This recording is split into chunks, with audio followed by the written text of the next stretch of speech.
Assalamualaikum warahmatullahi wabarakatuh. Ketemu dengan Bapak Pak Arif Muhammad Puji dalam materi sejarah peminatan kelas 12. Ya.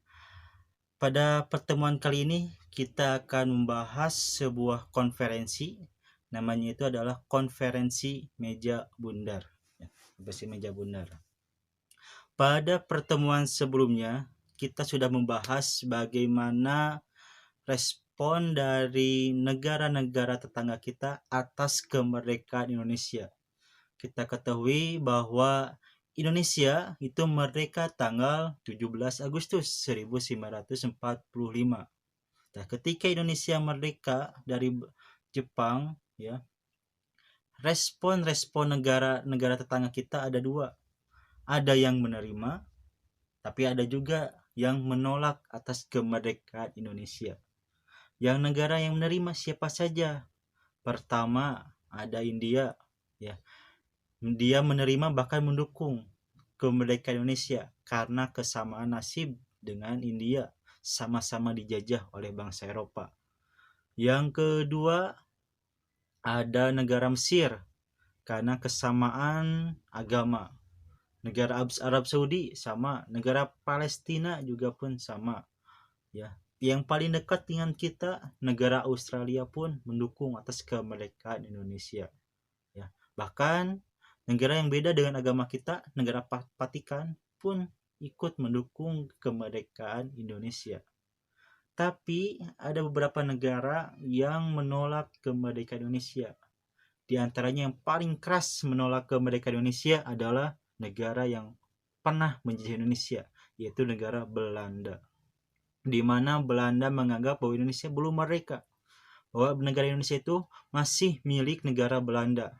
Karena ketika Indonesia merdeka, ya, dari Jepang, bahwa Jepang telah kalah dalam Perang Dunia Kedua dan Jepang menyerahkan kekuasaan di Asia Tenggara kepada sekutu. Dan di sanalah kata Belanda secara resmi bahwa Indonesia itu sudah milik sekutu, ya. Dan sekutu mengasihkan negara Indonesia kepada Belanda, sehingga negara Indonesia itu milik Belanda, bukan lagi milik Jepang. Sehingga Indonesia tidak berhak kalau mereka dari Jepang, harus mereka dari Belanda. Nah, inilah yang menjadi konflik wilayah Indonesia yang diperebutkan oleh kita sebagai warga negara Indonesia dengan Belanda, ya, dengan Belanda. Di sini maka terjadilah perselisihan antara Belanda dan Indonesia, dan di perselisihan ini diselesaikan dengan dua cara, ya, seperti mana yang pernah kita bahas di kelas 11. Ya, ada dua cara. Yang pertama caranya cara kekerasan lewat perangan, yang kedua yaitu dengan cara perundingan lewat diplomasi. Yang kekerasan seperti agresi militer pertama, agresi militer kedua, ya. Yang kalau lewat perundingan itu seperti perjanjian Linggarjati, ya, perjanjian Renville, perjanjian Romroyen, ya. Dan dua cara tersebut ternyata belum menyelesaikan masalah Indonesia. Maka disinilah PBB dituntut agar segera selesai permasalahan antara Indonesia dengan Belanda dengan cara mengadakan konferensi, namanya adalah konferensi meja bundar. Inilah konferensi yang mengakhiri konflik Indonesia dan Belanda, ya. Pelaksanaan konferensi meja bundar ini berlangsung pada tanggal 23 Agustus sampai 2 November 1949. Ini diselenggarakan di Regal Den Haag, Belanda, ya, Belanda. Ini KMB ini dilatar belakangi itu yang pertama karena kegagalan Belanda yang ingin meredam kemerdekaan bangsa Indonesia dengan menggunakan cara kekerasan. Ya, dengan cara kekerasan gagal selesai antara Belanda dan Indonesia, dan juga dengan cara perundingan pun gagal, ya. Perjanjian Linggarjati, Renville dan Romroyen pun gagal, tidak menemukan titik terang, ya. Tidak setuju dua belah pihaknya. Dan di sini yang paling yang membuat meja bundar ini terlaksana yaitu tuntutan dari negara-negara di internasional kepada PBB untuk segera menyelesaikan permasalahan Indonesia dan juga Belanda. Maka PBB membentuk UNCI dan untuk melaksanakan konferensi meja bundar, ya. Dinamakan konferensi meja bundar karena rapatnya di meja yang berbentuk bundar, ya, seperti ini. Ini adalah suasana konferensi meja bundar, ya. Yang selanjutnya, tujuan diadakannya konferensi meja bundar ini adalah yang pertama jelas untuk menyelesaikan perselisihan antara bangsa Indonesia dengan bangsa Belanda di sini, ya, dengan cara perundingan, tidak lewat kekerasan. Dan yang kedua, agar tercapai kedaulatan bangsa Indonesia yang sepenuhnya dari Belanda. Itu tujuannya. Selanjutnya, pada konferensi meja bundar ini ada 4 kelompok yang berdiskusi, ya, yang berkonferensi, yaitu Indonesia, ya, sebagai orang yang meminta kedaulatan. Kedua adalah Belanda, ya. Terus ada BFO, ini juga rakyat Indonesia, orang Indonesia, tapi yang menginginkan bahwa negara Indonesia itu bukan negara kesatuan, tapi menginginkan negaranya berbentuk serikat, ya, di mana sebuah negara di bawahnya ada negara lagi. Dan sebagai penengahnya adalah UNCI dari PBB, ya, dari PBB. Nah, delegasi yang dari Indonesia itu dipimpin oleh wakil presiden kita, yaitu Muhammad Hatta, ya, Muhammad Hatta. Di antara dan beberapa anggota bisa dibaca di sini ada Rumroyen, ada Supomo, Laimena, Ali Sastroamidjojo dan sebagainya, bisa dibaca dan ditulis, ya. Itu delegasi dari Indonesia. Kalau delegasi dari Belanda itu diantaranya ada Johannes Hendrikus van Marsseven, ya, Marsseven. Ini delegasi dari Belanda. Kalau delegasi dari BFO itu Majelis Permusyawaratan Federal atau Bijeenkomst voor Federal Overlegs, ya, BFO, ya, ini dipimpin oleh Sultan Hamid II, ya, Sultan Hamid II, yang dimana Sultan Hamid II ini menginginkan bahwa negara Indonesia itu tidak berbentuk kesatuan, tapi berbentuk serikat, ya, dimana dipimpin oleh satu presiden, ya, tapi di bawahnya ada negara-negara lagi, ya, ada presiden-presidennya lagi, gitu. Seperti di Amerika Serikat sekarang itu berbentuk serikat, ya. Itu. Dan delegasi dari PBB dari UNCI adalah diketuai oleh Chris Clay. Chris Clay ini dari PBB, ya, orang Amerika Serikat. Dan konferensi meja bundar ini dipimpin oleh Perdana Menteri Belanda, yaitu Willem Drees, ya, Willem Drees. Itu orang-orang yang mengikuti konferensi meja bundar, ya, meja bundar. Nah, jalannya konferensi meja bundar ini, ya, yang dilaksanakan di Den Haag ini ketika berjalan dibagi 3 komisi. Ada 3 hal yang dibahas dalam konferensi meja bundar. Yang pertama mengenai ketatanegaraan, yang kedua mengenai keuangan, dan yang ketiga mengenai militer, ya, militer. Ya, di sini mengenai ketatanegaraan ini membahas tentang bentuk negara Indonesia. Apakah mau serikat ataupun mau kesatuan? Ini dibahas di sini. Ya, kalau keuangan mengenai tentang hutang piutang di Indonesia, ya, hutang Belanda di Indonesia. Dan yang militer ini membahas tentang tentara di Indonesia. Karena di Indonesia ada dua tentara, ada TNI dan juga ada KNIL. Mau digimanakan kalau dibentuk sebuah negara? Nah, dalam ketatanegaraan di sini tidak ada masalah, ya, tidak ada masalah. Sepakat bahwa Indonesia itu berbentuk serikat sebenarnya, ya. Bahwa Muhammad Hatta pun setuju kalau Indonesia berbentuk serikat. Tapi permasalahan yang ada di konferensi meja bundar ini yang membuat konferensi meja bundar ini lama, yaitu ada 2 masalah. Pertama, persoalan kerjasama antara Uni Indonesia dan Belanda, ya. Di mana Belanda ingin menginginkan antara Indonesia dan Belanda setelah mereka dibuat sebuah organisasi yang berbentuk uni, ya, kesepakatan, ya, perjanjian atau kerjasama dalam segala hal, baik ekonomi, budaya, politik, itu harus bekerjasama antara Belanda dan Indonesia. Cuman rakyat Indonesia, perwakilan Indonesia tidak mau dibentuk uni, tidak mau terikat dari sebuah organisasi, ingin menjadi negara bebas, ya. Itu yang pertama. Yang kedua yaitu masalah hutang pihutang, ya. Di sini karena di Indonesia itu bekas jajahannya Belanda, banyak aset-aset Belanda di Indonesia. Bahkan hutang-hutang Belanda pun ketika beroperasi Indonesia sangat banyak sekali. Jadi di sini Belanda menuntut bahwa hutang-hutang tersebut harus dibayar oleh Indonesia. Ya, karena itu dulu dipakai untuk kepentingan di Indonesia.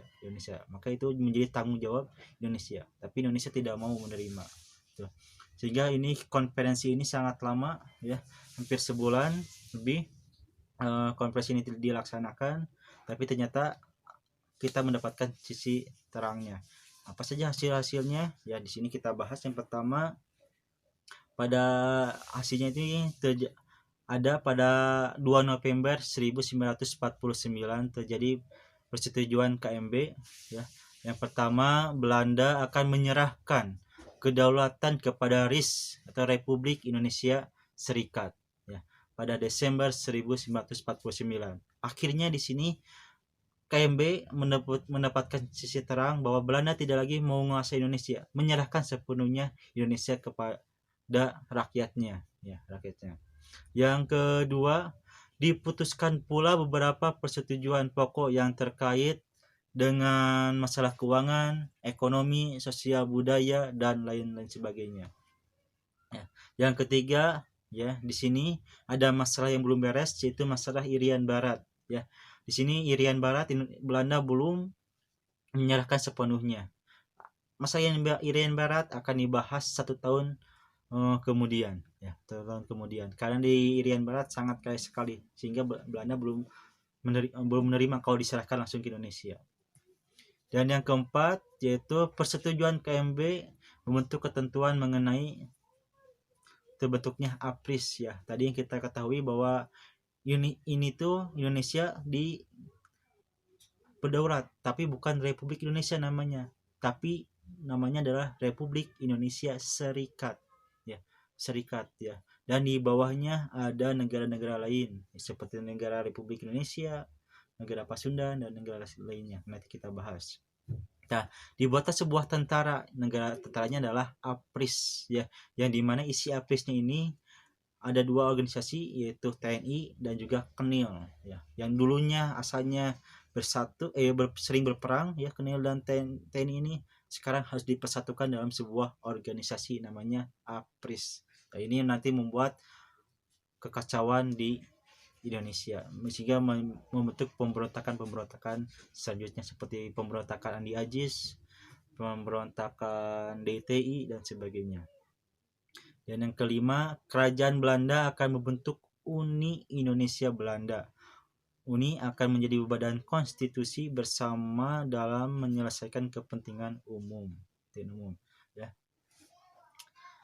Dan yang keenam, Indonesia akan membayar hutang-hutang Belanda sejak tahun 1942. Ya, tadi permasalahan tadi tentang utang-piutang, ternyata Indonesia setuju utangnya itu dibayarkan oleh rakyat Indonesia, tapi hanya dari tahun 1942.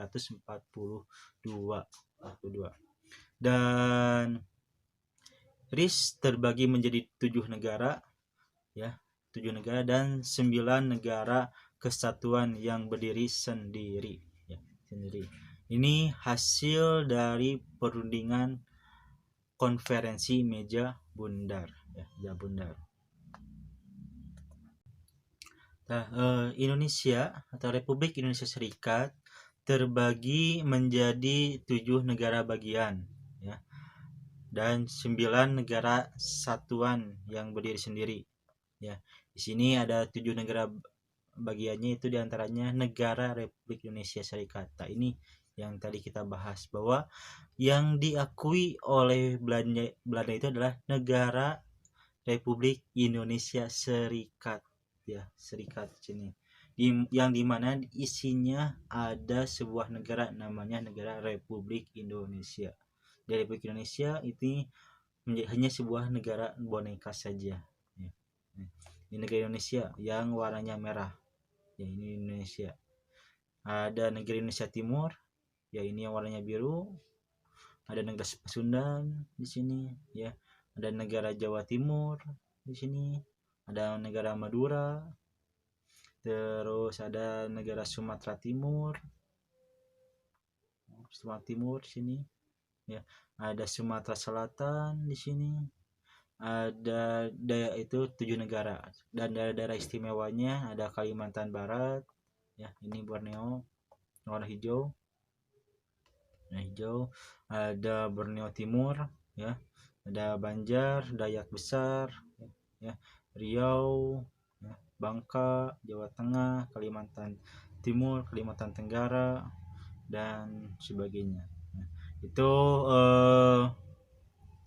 7 negara dan 9 negara satuan yang berdiri sendiri, ya. Jadi Indonesia terpecah belah ketika Republik Indonesia Serikat berdiri, ya. Ya, ini yang membuat beberapa rakyat Indonesia tidak menerima hasil dari perundingan konferensi meja bundar ini, ya. Bahkan ada yang tidak setuju, menyatakan tidak setuju. Salah satunya adalah presiden kita, yaitu Soekarno, ya, yang menyatakan tidak setuju atas kemerdekaan Republik Indonesia Serikat, ya, Serikat. Selanjutnya, ya, penandatanganan negara Republik Indonesia Serikat setelah tanggal 2 November 1949 mendapatkan persetujuan tentang berdirinya sebuah negara namanya negara Republik Indonesia Serikat, maka antara pihak Indonesia dan pihak Belanda melakukan penandatanganan kesepakatan ini pada tanggal 27 Desember 1949. Sehingga secara resmi Republik Indonesia Serikat berdiri pada tanggal segini, ya. Ada 2 tempat ketika penandatanganan ini, ada di tempat di Belanda, di istananya Belanda, dan juga ada di istana presiden kita di Indonesia, itu Jakarta, ya. Kalau di Belanda ini diwakili oleh ratunya Belanda langsung, Ratu Juliana, terus Perdana Menteri Willem Drees, ya, terus Menteri Seberang Lautan Mr. A.M.J.A. Sansen, dan dari Indonesianya yaitu Muhammad Hatta. Kalau di Indonesia sendiri ini diwakili, ya, di penandatangannya oleh Sultan Hamengkubuwono IX, ya, Sultan Yogyakarta. Dan kalau dari pihak Belanda, putra mahkota Belanda yaitu A.H.J. Loving, ya.